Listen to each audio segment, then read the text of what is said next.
Hello, everyone, and welcome to the Jeffrey Epstein Show. I'm your host, Bobbycapucci, and this is a morning update. Well, the civil lawsuit against Ghislaine Maxwell that was being brought by Jane Doe and her lawyer, Mr. Glassman, has been put on hold by Judge Debra Freeman after the prosecutors in the criminal case asked for that to occur. Now, they're saying that the civil case is running concurrently with the criminal case, and information from the civil case is also going to be in the criminal case. So they didn't want to take the risk of the criminal case being jeopardized by some of the information that comes out in the civil case. Now, that doesn't mean that this civil case is done, right? That's not what happened here. The judge didn't end the case. She put it on hold while the criminal case works its way through the courts. So this was expected. We talked about this on the podcast. I expected this to be the case with the criminal case running at the same time as this civil case, and they're having all that overlap. I thought that the criminal case would take precedence to the civil case, and that is the ruling that the judge put forward. So we're going to jump into this article from ABC News and take a look at what Judge Debra Freeman said about this case. This article was published at abcnews.go.com. The headline, Judge puts civil lawsuit against Ghislaine Maxwell on hold.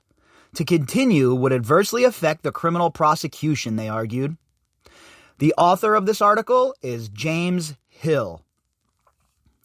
A federal magistrate judge overseeing the only active civil lawsuit against Ghislaine Maxwell and the estate of sex offender Jeffrey Epstein has ordered a temporary hold on the case until Maxwell's criminal case is complete, finding that Maxwell's right to a fair trial outweighed the alleged survivor's pursuit of a timely resolution of her claims. Well, right in the first paragraph, we're off to a bad start, because we know that Jennifer Arias just filed a civil suit against Ghislaine Maxwell in the Manhattan Supreme Court. We just read about that.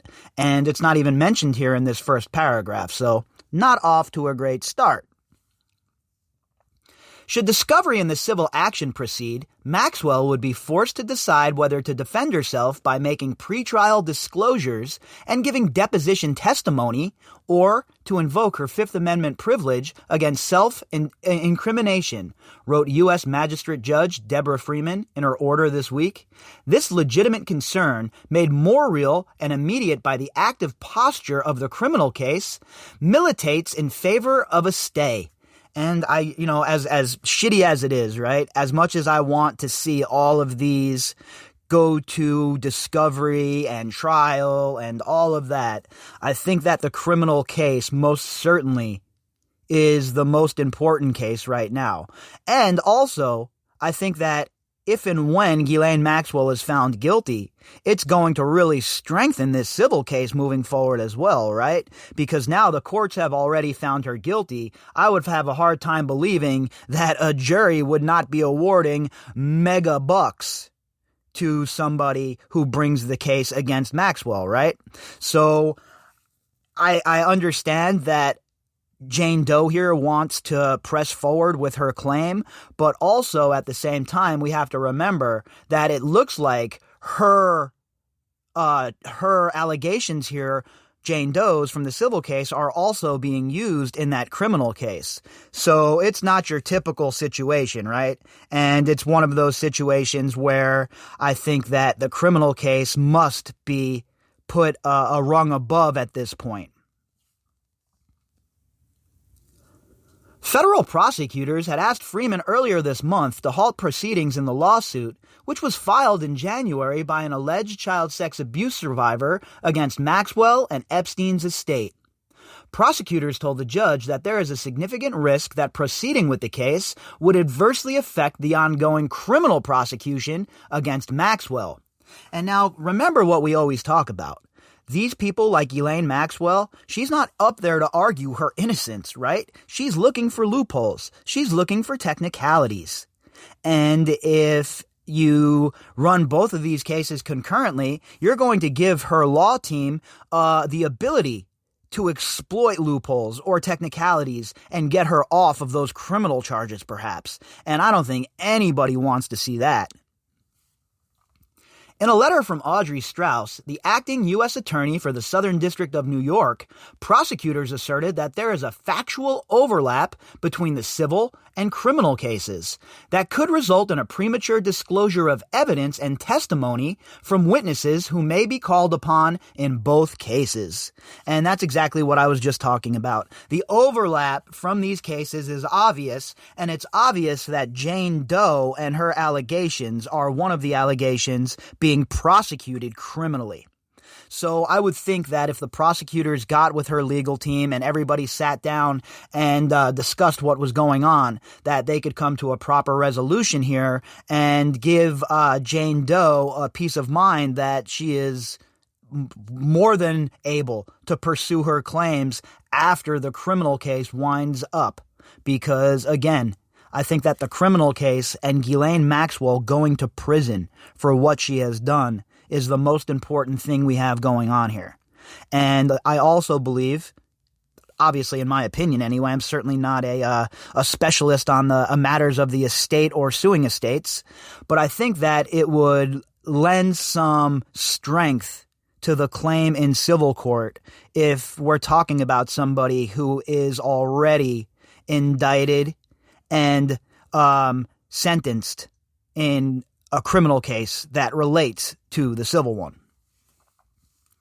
Such witnesses may be forced to testify about any efforts to assist the criminal investigation and prosecution and may thereby expose facts about the investigation and could potentially expose witnesses and or their families to harassment, the government's letter states. Moreover, permitting any discovery to proceed in this lawsuit would enable Maxwell to seek a preview of trial testimony in the criminal case and would afford her with a broader array of discovery than she is entitled to in the criminal case. So you see here, when you read the headline and you hear some people talk about this, they act like it's, the government trying to help Ghislaine Maxwell. When in reality, if you're really paying attention to this case and you're not trying to, salt seeds of nonsense, then you understand this is how it works. The criminal case takes precedent over the civil case, especially when there's overlap here. And it's obvious that Jane Doe is one of the accusers. So there is obvious overlap here. The prosecution, in my opinion, is doing the right thing here, and I haven't heard any lawyer worth their weight in salt or any law pundit, come out and really pan this move, because I think at the end of the day, everybody's focused on the same thing, and that is making sure that Maxwell pays a criminal price. The civil lawsuit filed under the pseudonym Jane Doe contains allegations that are substantially similar to those contained in the criminal indictment against Maxwell, who allegedly groomed 3 minor girls to be abused by Epstein between 1994 and 1997 and, in some instances, participated in the abuse herself, according to prosecutors. Maxwell has pleaded not guilty to the charges and has denied the allegations in the civil suit. So you see, it's very obvious, right, that we're talking about the same Jane Doe here. We're talking about the same case, and we see why prosecution would ask for a stay in the civil portion of this case. In its letter to the court, the government declined to address speculation Maxwell's attorneys have raised in court filings that Doe is one of the alleged victims identified in the criminal case. Doe's attorneys have declined to comment on the apparent parallels to the criminal case. So we don't have the confirmation, right, that this is the same person who is making these allegations, but all of the stars align. By advocating for a stay in the civil case, the government found itself, in this instance, aligned with Maxwell and the co-executors of Epstein's estate, who had been arguing for months that the case should be placed on hold while criminal investigations of Epstein's alleged co-conspirators remain open. That's kind of a bit of a stretch, right? The author's kind of making it out like prosecution was working behind the scenes with the lawyers for Epstein's estate. That's not what's going on here. All right? This isn't like the first time around when they were in the back room wheeling and dealing. This is something that I think, as unfortunate as it is for Jane Doe and as shitty as it is for her, it's something that has to occur if we're going to get to the bottom of this as far as the criminal aspect. We don't want to give these people any loopholes. How many more hooks are we going to let these smarmy, disgusting, slippery garbage fish wiggle off of? Absent a stay, Miss Maxwell will be forced to choose between her constitutional right to remain silent and her active and vigorous participation in defending against and refuting Doe's false claims in this case, wrote Maxwell's lawyer Laura Menninger in a letter to the court earlier this month. Doe's lawyers had opposed those efforts, arguing in court filings that a stay would simply delay long overdue justice. And I agree about that. If we didn't have the criminal case proceeding in the manner that it's proceeding and there was no overlap, I would be 100% against a stay in this case. But we have to look at the big picture here, right? We have to look at the criminal portion of this case. There has been way too much work put in at this point to get to where we are as far as Ghislaine Maxwell facing justice, to have her be able to wiggle off on some sort of technicality. It cannot be allowed to happen.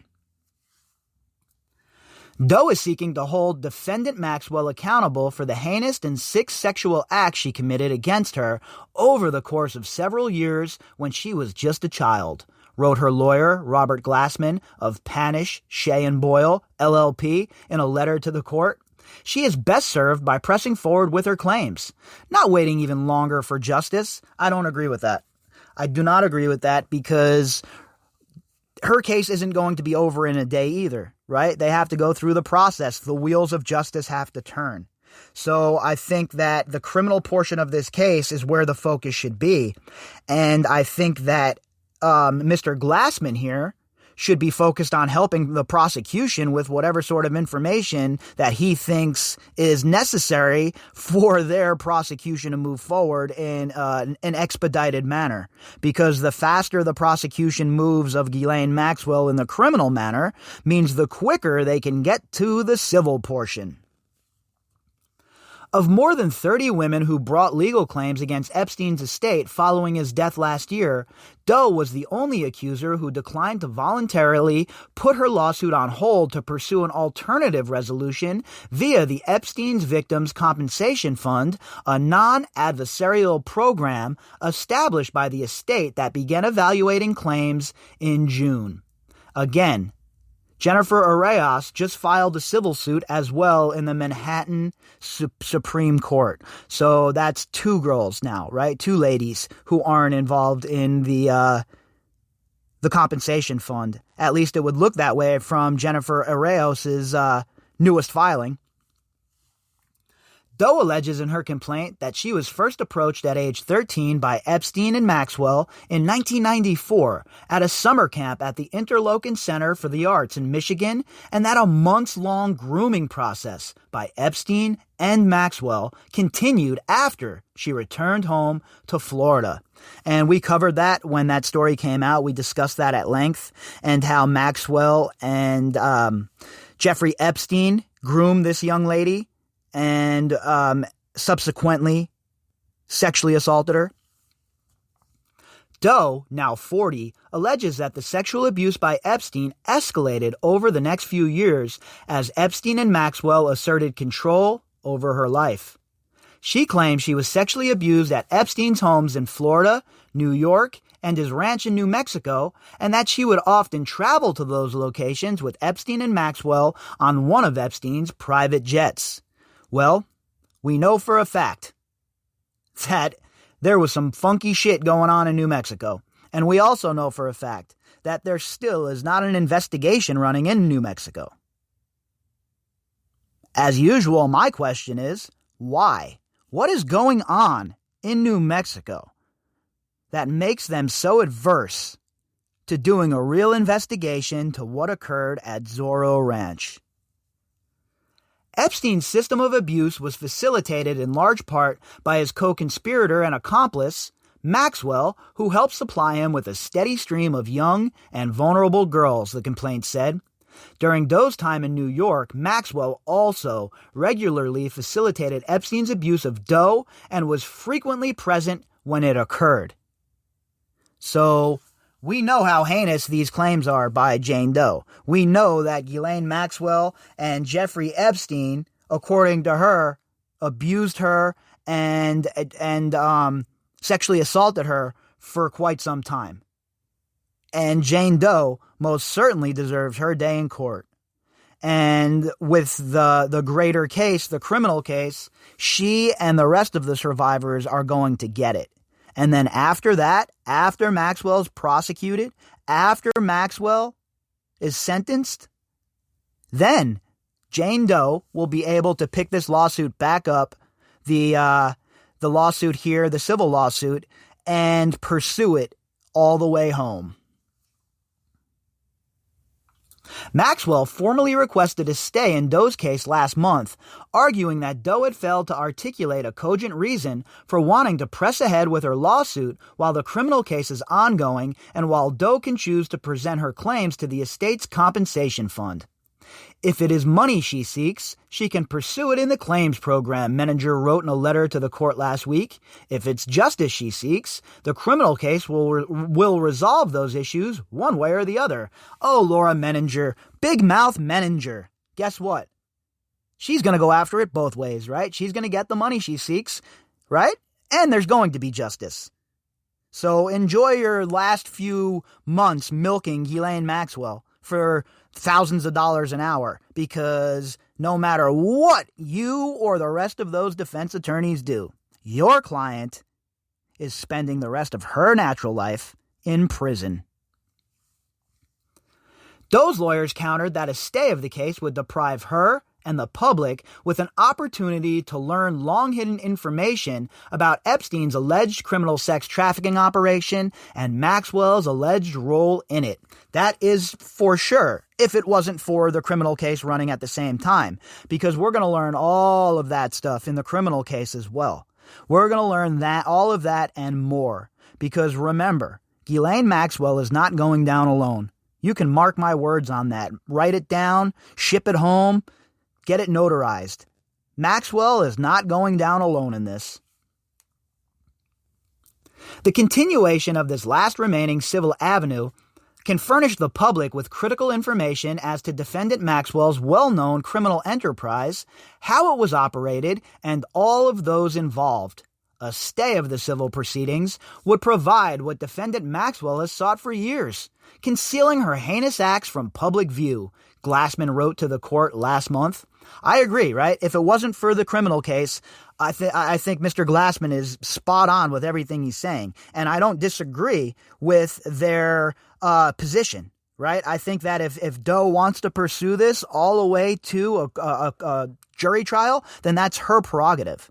But it cannot be done if it's going to interfere with the criminal case. Judge Freeman was unpersuaded, determining that the public interest is best served by protecting the integrity of criminal proceedings. And I have to agree with that, right? I think the criminal proceedings supersede anything at this point. I think the criminal proceedings are the most important thing going on right now, because justice must be served in this case. Overall, and despite Doe's assertion that a stay would work to her disadvantage, this court finds that any generalized prejudice that she would suffer as the result of a stay is not sufficient to counterbalance the other factors that the court should consider, which all heavily favor a stay, Freeman wrote. So, that was Judge Freeman's decision on Jane Doe's case against Ghislaine Maxwell, and that is where we're at. The civil case is on hold, while the criminal case is barreling down the street at 100 miles per hour. If you'd like to contact me, you can do that at bobbycapucci@protonmail.com. That's BOBBYCAPUCCI@protonmail.com.